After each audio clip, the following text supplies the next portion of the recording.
What we understand by vestibular system and its control over the eye movements, as you know, the vestibular system correlates the position and movement of head in space. So it correlates the position of the objects in the environment, movement of the head, and their placement. So it is three-dimensional percept of the seen world in a situation where an object is situated, head is moving, and object may or may not be moving. So that is the role of vestibular system in controlling eye movement, and it therefore coordinates eye posture and equilibrium. So the important function of the brain is to establish a spatial relationship between self and the world to allow purposeful action. We see we have got a environment in which we are sitting and we are watching many things, but it is not just enough that we see it. We should understand what is our relationship to the table or chair in the environment. So just seeing is not sufficient. You should establish a spatial relationship between the self and the world to allow purposeful action. So that is the purpose of vestibular control. When the environment is there, where is it situated, how is it situated, so that you can produce an action appropriate. So that is the purpose of vestibular control.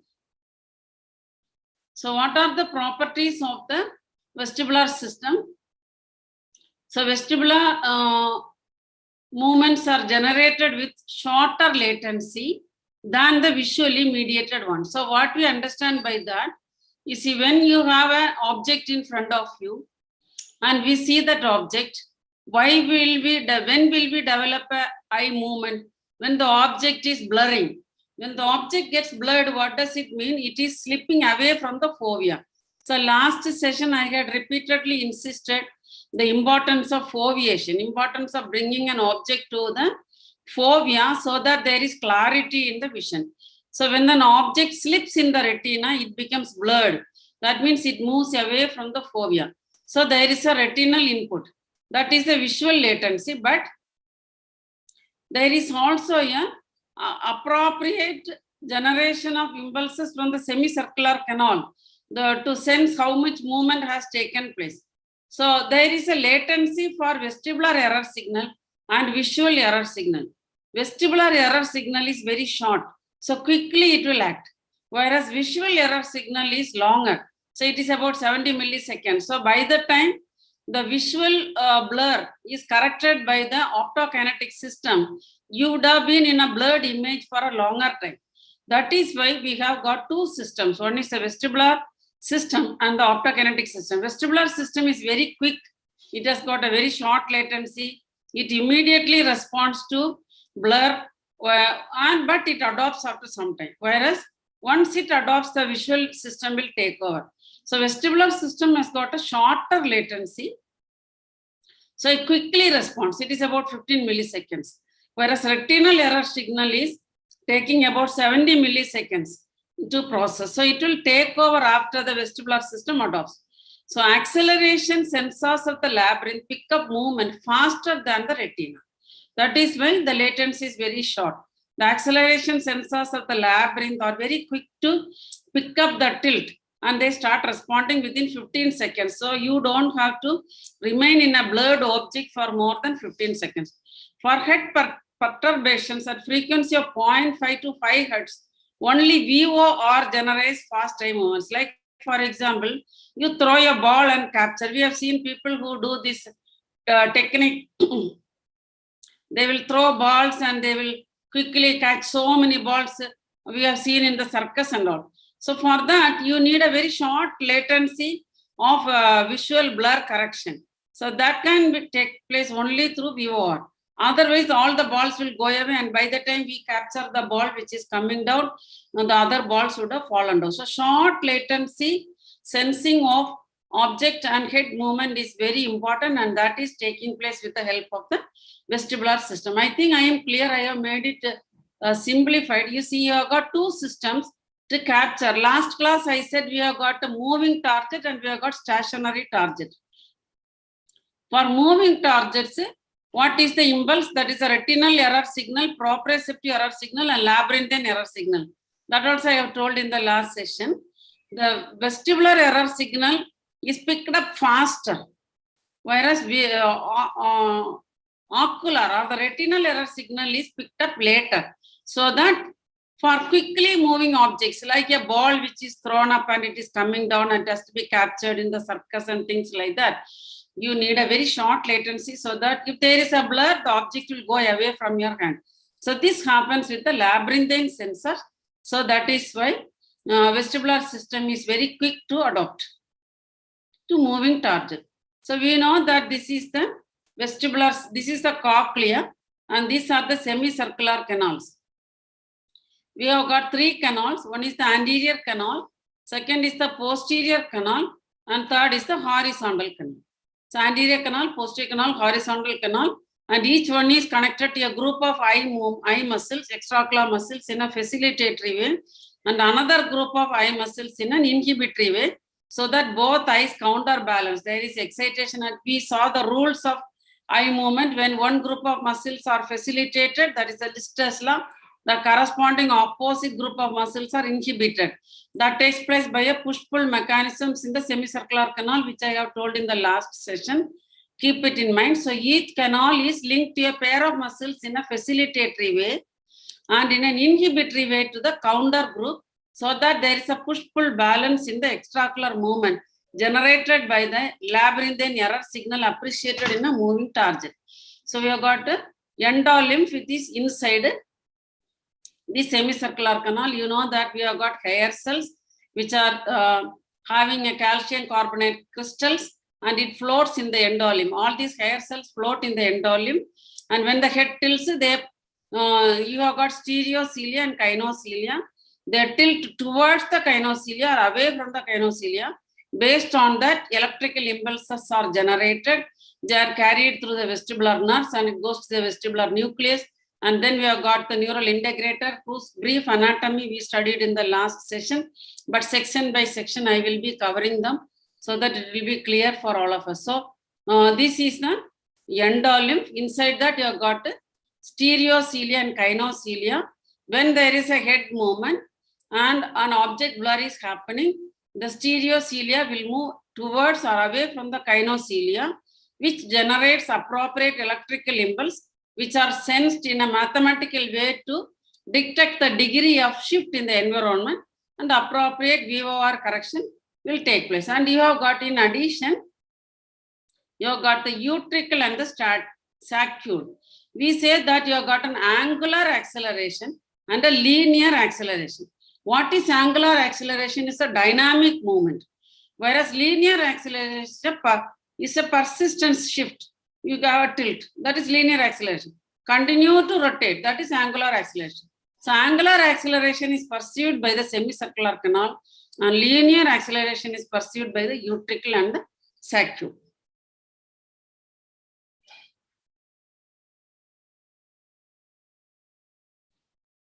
So what is the role? It is to establish a spatial relationship between the self and the environment. So that we have already finished. So it is generated at a shorter latency. We saw that elaborated at a shorter latency. And we have got, so each canal will go, what are each canal's ring? This picture you can remove. What is this white army, Ashwin and all those things are there, no? Can you remove that so that I will see the PPT fully? Is it possible? No? Okay. Some pictures are there. Okay. So horizontal canal, movement of the fluid within this canal corresponds to rotation of the head in such a horizontal plane. So we saw we have got a anterior, last class I have told we have got a vertical axis, we have got a transverse axis, and we have got an anterior posterior axis. All this we covered in the last session. So horizontal canal, the fluid will correspond to rotation in the vertical axis. So vertical axis means the movement will be in the horizontal plane. So that is horizontal canal. What is the superior canal doing? Superior canal detects rotation of the head in and around the lateral axis. that is in the sagittal plane. And this happens during this kind of, it's a sagittal plane. Horizontal canal is in this plane, vertical axis, whereas superior canal is sagittal plane. So this kind of action. And posterior canal detects motion in the anterior-posterior axis, or in other words, it is in the coronal plane. So this occurs, for example, when one moves the head to touch a shoulder. So it is like this kind of movement.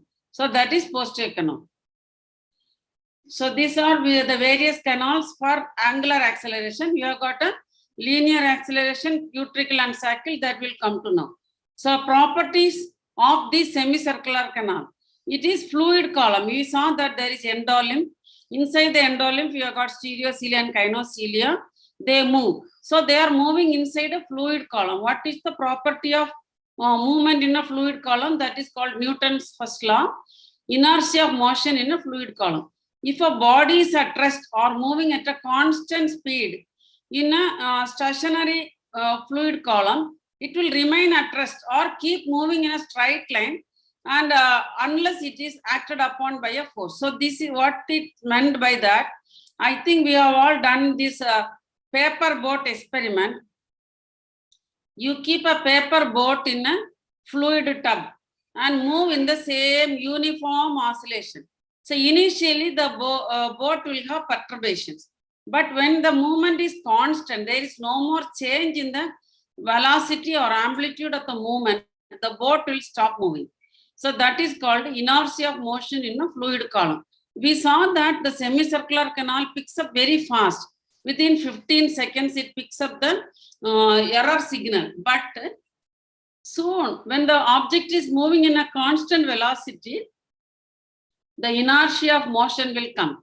So it will adopt. So that is why we need one more system, that is the optokinetic system.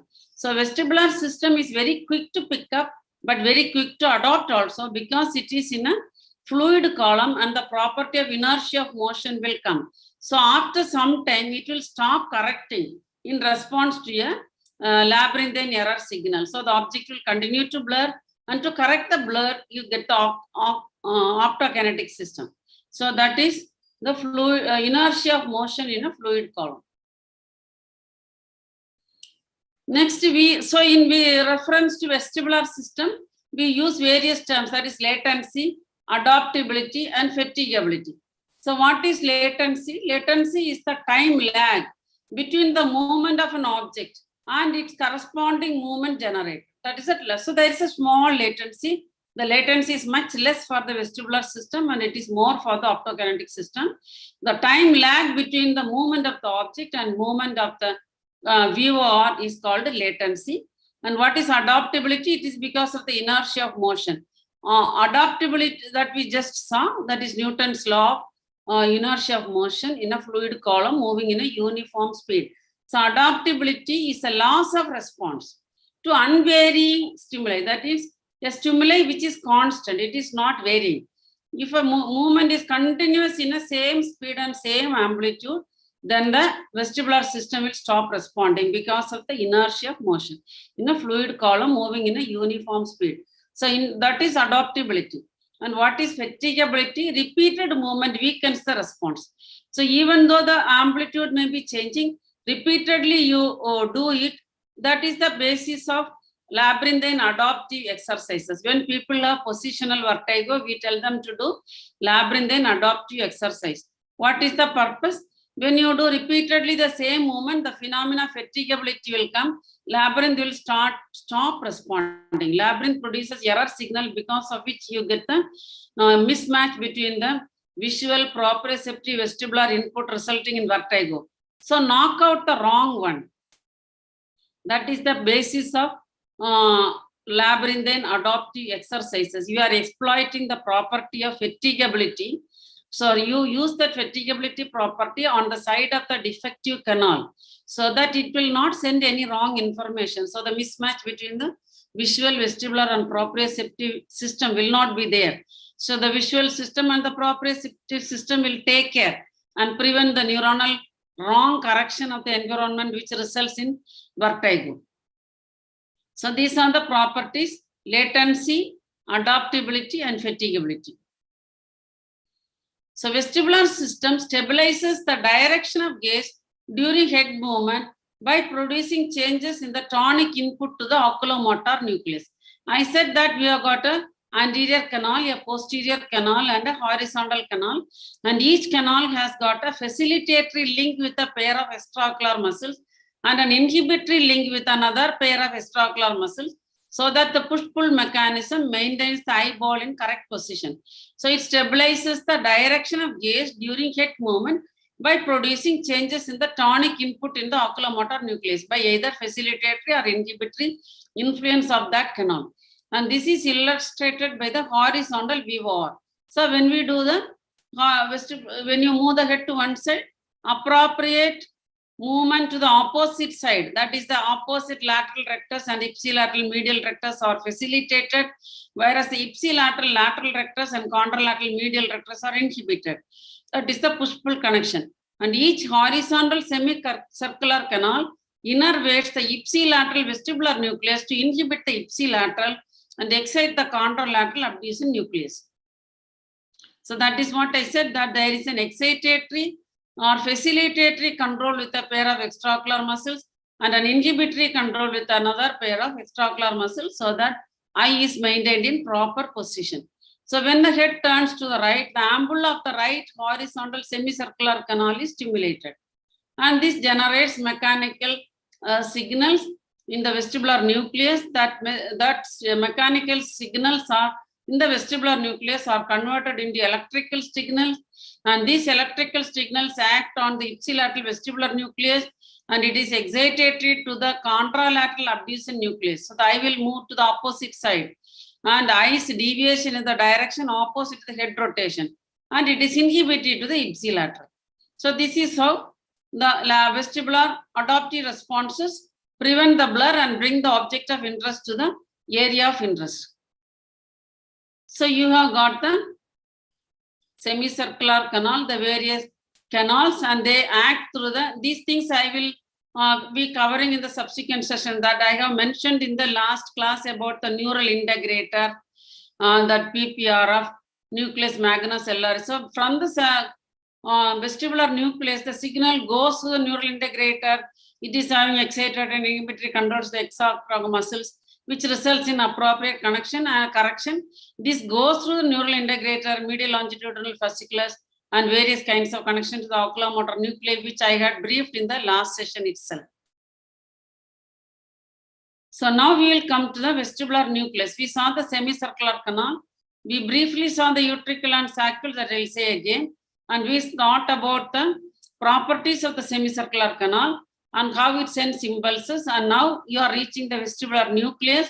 It is divided into 4 major nucleus.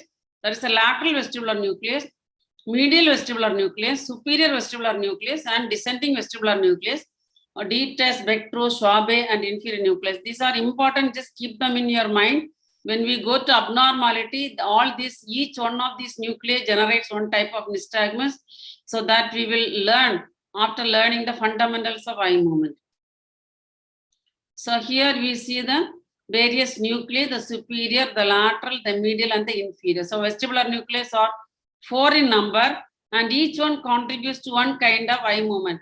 In the periphery, I said the semicircular canals are having excitatory link to one pair of oculomotor muscles and inhibitory to another pair. Similarly, when it goes to the vestibular nucleus also, various kinds of movements are controlled by various nuclei, so that at every level there is excitatory and inhibitory inputs to the extraocular muscles. So now we will see in a very simplified way. I am not going to tell anything in the complex way. Let us see the anterior canal or the superior canal. So this canal, I will only talk about the excitatory. You have to imagine the opposite as inhibitory. I am making it as only the excitatory control to simplify it. So the superior canal or anterior canal is there. We saw the vestibular nucleus has got 4 components.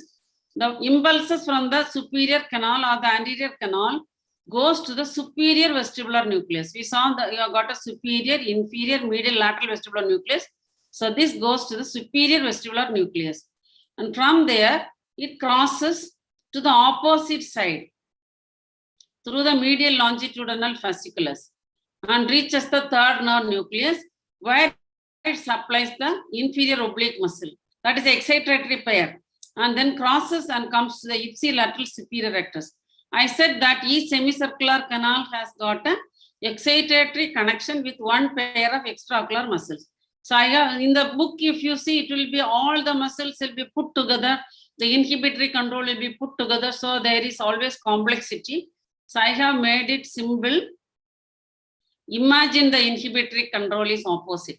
So this is the excitatory connection, superior semicircular canal or anterior canal to superior vestibular nucleus through the MLF.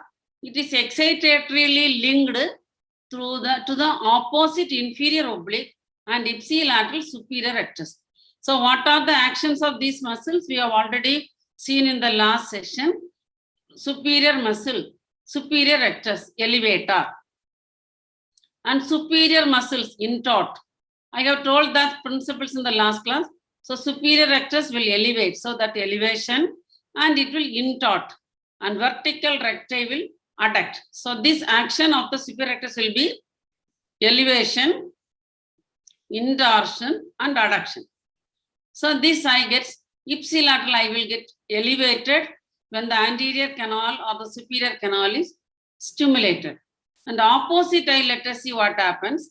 Inferior oblique is again an elevator. So obliques, inferior oblique is an elevator and superior oblique is a depressor that we have seen in the last class. So this will elevate and inferior muscles will extort. So inferior oblique is an inferior muscle, so that will extort. So superior muscles will intort, inferior muscles will extort. That I have told in the last class. That's why I told you have to remember the last session.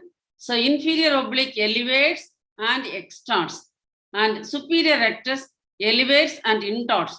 Superior rectal addition will adduct, whereas inferior oblique will abduct. So these are the actions. Elevation is common for superior rectus and inferior oblique, whereas superior rectus is intorter, inferior oblique is extorter, and superior rectus will adduct, inferior oblique will abduct.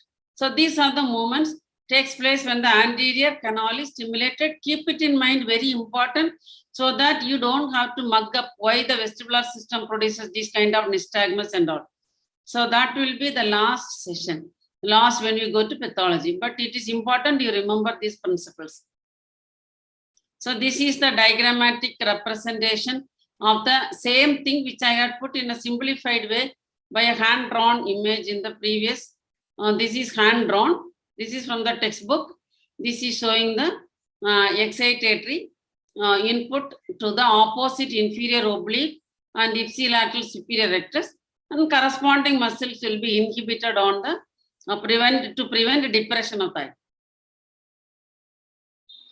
So this is the inhibitory pathway, inhibitory to the inferior rectus and the superior oblique. So similarly, again, now I am coming to the posterior canal. So we saw the superior canal, which is ipsilateral superior rectus, contralateral inferior oblique, excitatory. Remember only one excitatory and opposite is understood.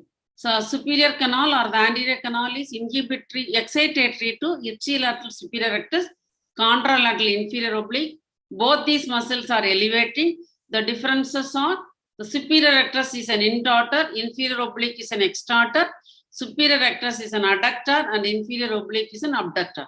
So that much. Now we will come to the posterior canal. Posterior canal, when excited, it gives impulses to the medial vestibular nucleus.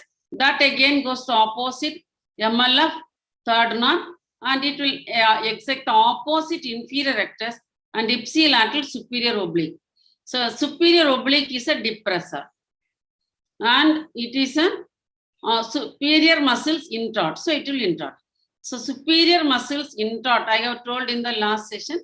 So superior oblique is a depressor and an intorter, whereas inferior rectus is a depressor and an extorter. Inferior muscles extort, superior muscles intort, vertical recti adduct, vertical oblique abduct. So this superior oblique will abduct, intort, and depress. And this inferior rectus will depress, extort, and it will adduct. So that is the action of stimulation of the posterior canal. Posterior canal will produce depression and rotation. Anterior canal will produce elevation and rotation. I think I am clear. So we'll go to the next one. So this is the excitatory pathway which you find in the textbooks, which I have simplified and shown my own picture. And this is the corresponding opposite muscles which get inhibited. And now we'll come to the horizontal canal. So horizontal canal, when stimulated, it goes to the medial vestibular nucleus, MLF, and it goes to the opposite lateral rectus and ipsilateral medial rectus. In this group, there is no torsion, no adduction, no abduction. Lateral rectus is lateral movement and medial rectus is medial movement. That is horizontal canal. And this is the textbook Bradley. This is the Bradley pictures, which are little complex to understand. So I have put my own pictures, and this is again taken from the textbook, how these each pathway, that is the anterior canal is red, anterior of the superior canal, posterior canal is blue. As we say, anterior canal, when it is activated, it will produce elevation and torsion. And if it is posterior canal, it is depression and torsion.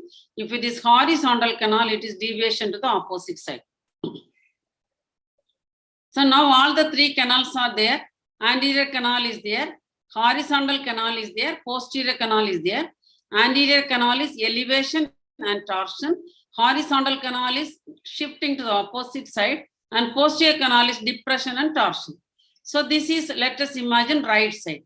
Same thing is on the left side. So when both act together, eyes remain in the center. That is called gain.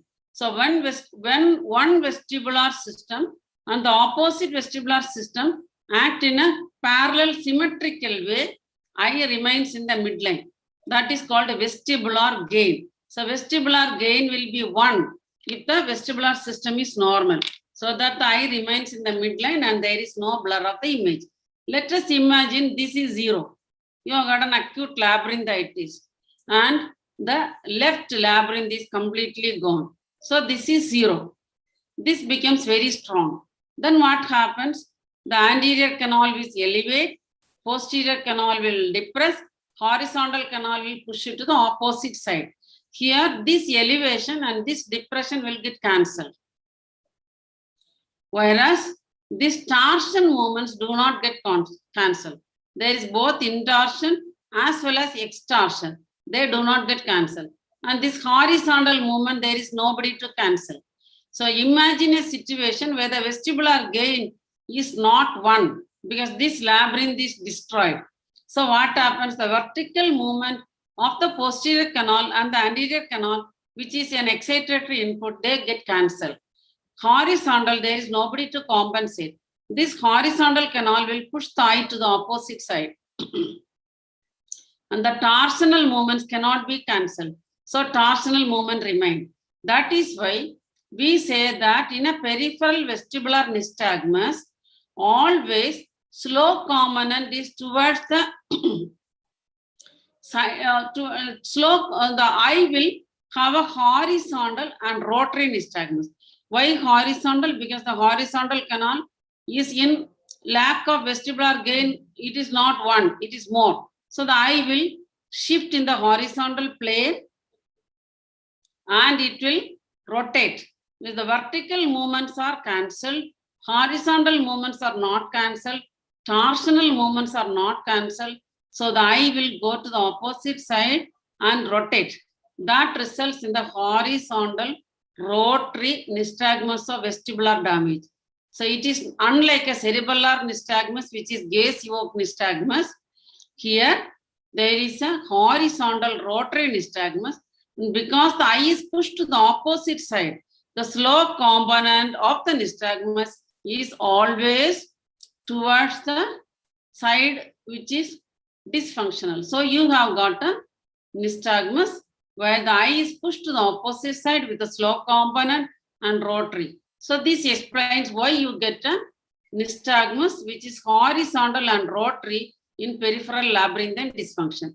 This will come to once again. At this point, I thought it is easy to understand having gone through the various push-pull arrangement of the extraocular muscles, and I have put them together. This is my own diagram. In the posterior canal disease, what happens? This is one labyrinth disease, I said. And posterior canal disease, we saw that the posterior canal is a depressor. It is connected to the superior oblique and inferior rectus. So it's a depressor. So the depression is lost. So what happens? The eye will at rest. Eye is in eccentric position. Eye is elevated. So when the posterior canal is diseased, the excitatory inputs, the superior oblique and the inferior rectus is lost. So the eye will not be in a straightforward position in alignment with the target. It will be at rest. How are you going to resting eye position? So when you are told, I have told it in the classes, when you have brought cases, I have told, first method to examine an eye movement is look at the resting eye position. When one canal is destroyed, the resting eye position will no more be normal. It will be eccentric. And when you move the person, and you have got a torsional movement, which is misbalanced. So when you move the patient's head in the direction of the sick canal, it will not be able to produce an appropriate VOR because the one component of the movement is lost. Instead, it will produce a rotary nystagmus due to imbalance between the right posterior canal and the left posterior canal. When you move it to the right posterior canal, it will produce a rotary nystagmus in the plane of the sick canal because of the eccentric position and the malcorrection. So therefore, the corrective adaptive rotational movement takes place in a plane of the affected canal to optimize oculomotor performance. So it produces a torsional movement to optimize oculomotor performance in the presence of a defective resting eye position and defective impulse from one canal, which is concerned with the depression of the eye. Next, we will come to static equilibrium or the linear acceleration. The vestibular system can respond to angular acceleration through the semicircular canal, that is rotational, as well as linear acceleration, that is translational or static, through the utricle and the saccule. In health, what happens? All canals work together with the utricle and the saccule. So appropriately sized eye movements are generated to make up for a clear vision of the world. Both angular and linear acceleration are important and they work together to create a clear vision. So what is the static pathway? You have got a utricular pathway. You have got, this goes to the vestibular, this utricular pathway goes to the lateral and Y group of vestibular nucleus, and that goes through the MLF into other structures, that the fourth nerve, the third nerve, and the nucleus of Gajal. So static tilt, just tilt. You are not doing a continuous rotation. Target is not rotating. Patient is not rotating. There is a static tilt. When there is a static tilt, it is sensed by the utricle and the saccule, and this information is carried to the MLF through the fourth nerve nucleus, the third nerve nucleus, and correlated at the level of the Gajal to produce the appropriate tilt. This is especially useful in A-foveate animals. I always tell the example of housefly, and some animals like rabbit also A-foveate. So there is not foveal fixation. Instead, the fixation takes place by rotation of the eyeball. So in the human beings, this is not very important, but in the A-foveate animals, this is very important. But in disease states, we get head tilt because of the disconnection from the higher cortex, which is playing a role in foveate animals. When higher cortex is cut off, you become like a foveate animal. So you get various kinds of skew deviations. So what is VOR? The response. So we have got some terminologies. Here it is all normal only, I'm telling. So what is RVOR? Response to rotational or angular component of the head movement is called RVOR. We have to remember that this is angular movement is depicted by RVOR. Rotational or that is angular component carried through the semicircular canal. This may be horizontal, vertical, or torsional. And response to static tilt, that is happening through utricle and saccule, is depicted by the abbreviation TVOR. So hereafter, when you go to pathology, we say TVOR. P means static tilt, that is head tilt, fourth ventricular tumors. No? When the higher centers are disconnected and we become like A-foveate animals. For medulloblastomas in children, the first sign may be a head tilt. So that is depicted as TVOR. This is an accepted abbreviation for linear acceleration changes. Angular acceleration is RVOR. And there is another thing called ocular counter rolling in response to linear acceleration in a change in the static orientation with response to gravitational pull. So these are in response to targets. Here it is in response to gravitational pull. When the gravity is pulling a body part, then again eyeball movement. So that depends on the position we adopt. So that is called the counter rolling. So ocular counter rolling is the tilt which happens in response to eye and body changes due to gravitational pull. Whereas TVOR is linear acceleration, RVOR is angular acceleration.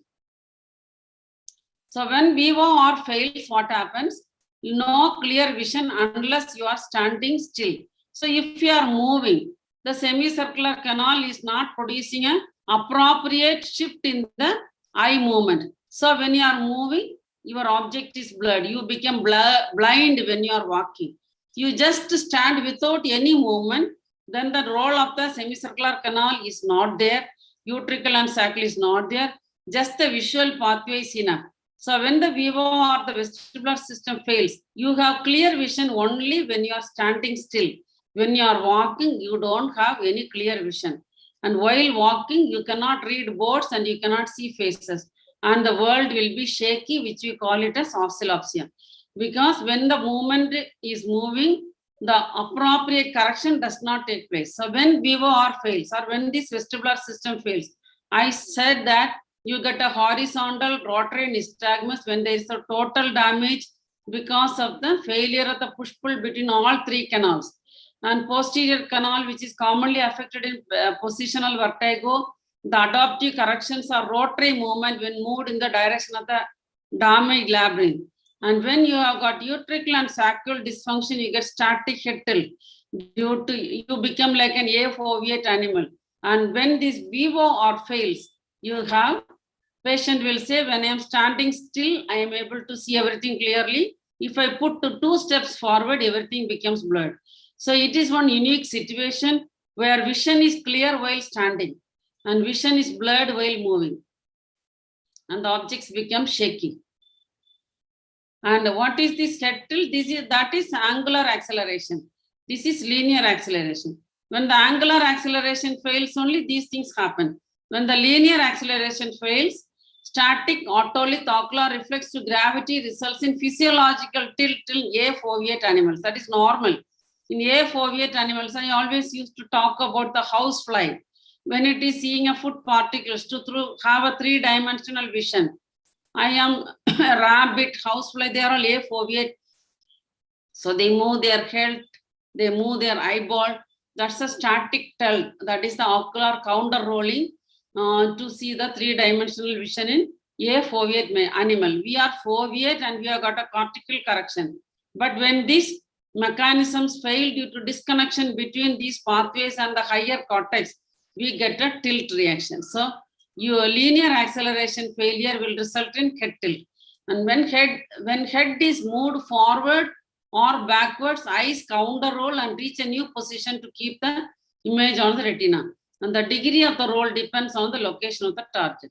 So head tilt will be the result of failure of linear acceleration, and VOR failure, blurring while moving, is the feature of semicircular canal or angular acceleration failure.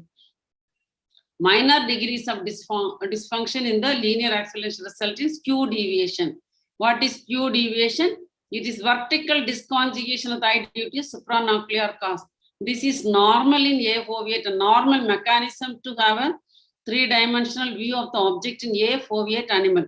But in foveate person, when the brainstem and the higher structures get disconnected and the utricle and saccule inputs are not able to reach the third nerve, fourth nerve, sixth nerve, and the nucleus of Gajal, this will result skew deviation, not at all uncommon, very, very common in patients. So this is the anatomy of the vestibular system, utricle, saccule, and its dysfunction. So caloric test is something which we do. So that is done. I thought I'll put it here. Head inclined to your pillow at 30 degrees. This makes the horizontal canal vertical. So we are utilizing the horizontal canal. So when you put the pillow at 30 degrees, the horizontal canal is made vertical, and and these inputs reach through the vertical, it reaches through the semicircular canal to the vestibular nucleus and ipsilateral gaze center and contralateral gaze center. So what is the pathway? You put the head up 30 degrees, that makes the horizontal canal vertical. It is this canal which you are more going to check, because it is easy to check the horizontal canal, because simple connection to the medial rectus and lateral rectus only. So the horizontal canal is made vertical, and the impulses when you syringe it goes to the ipsilateral semicircular canal to the vestibular nucleus, ipsilateral gaze center, and from the ipsilateral gaze center through the connection in the brainstem, it goes to the contralateral gaze center. So best is to use ice cold water to the external ear, because small amount is enough. Otherwise, you have to syringe large amount of warm water or cold water, 7 degrees above and below the room temperature. Instead, ice cold water, small amount, 0.4 to 1 ml is enough. And as I said, we are studying only horizontal canal. That makes the movements very simplified, and it lowers the tonic firing in the ipsilateral canal. So as we said, goes semicircular canal, ipsilateral vestibular nucleus, ipsilateral gaze center, and then the contralateral gaze center. So when ice cold water is put, it goes and depresses the firing in the ipsilateral canal and excites the ipsilateral PPR. So when the ipsilateral canal, there is a tonic lowering of the tonic firing. So that will excite the ipsilateral PPR and inhibit the contralateral PPR. And this will result in an imbalance at the gaze center. There is inhibition ipsilateral and excitation contralateral, results in an imbalance at the gaze center, and I push to the side of cold water. This imbalance will change the gain. I told about the vestibular gain. The vestibular gain is changed. That will result in pushing of the eye to the side of cold water injection. And corrective occurs to the opposite side. So if we use this cows, cold water, it moves the eyes to the opposite side. Cows means cold water moves the eye to the opposite side. And nystagmus, corrective nystagmus to the same side. So this is the mechanism. This is normal response when you put ice cold water in colorectal. Pathology will come to later. And in canal paresis, neither cold nor warm water will produce any response.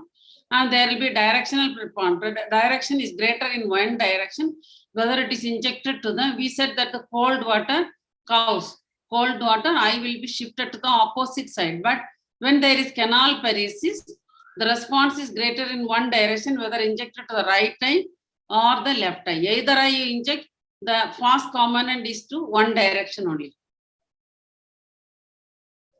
And what is this Dick's Hall pike test? Patient looks ahead, head turned to one side, and then shifted to the head hanging position. And here the posterior canal becomes parasagittal. So this test we are checking the posterior canal. Cold caloric test we are checking the horizontal canal. We really do not have a bedside test for the superior canal.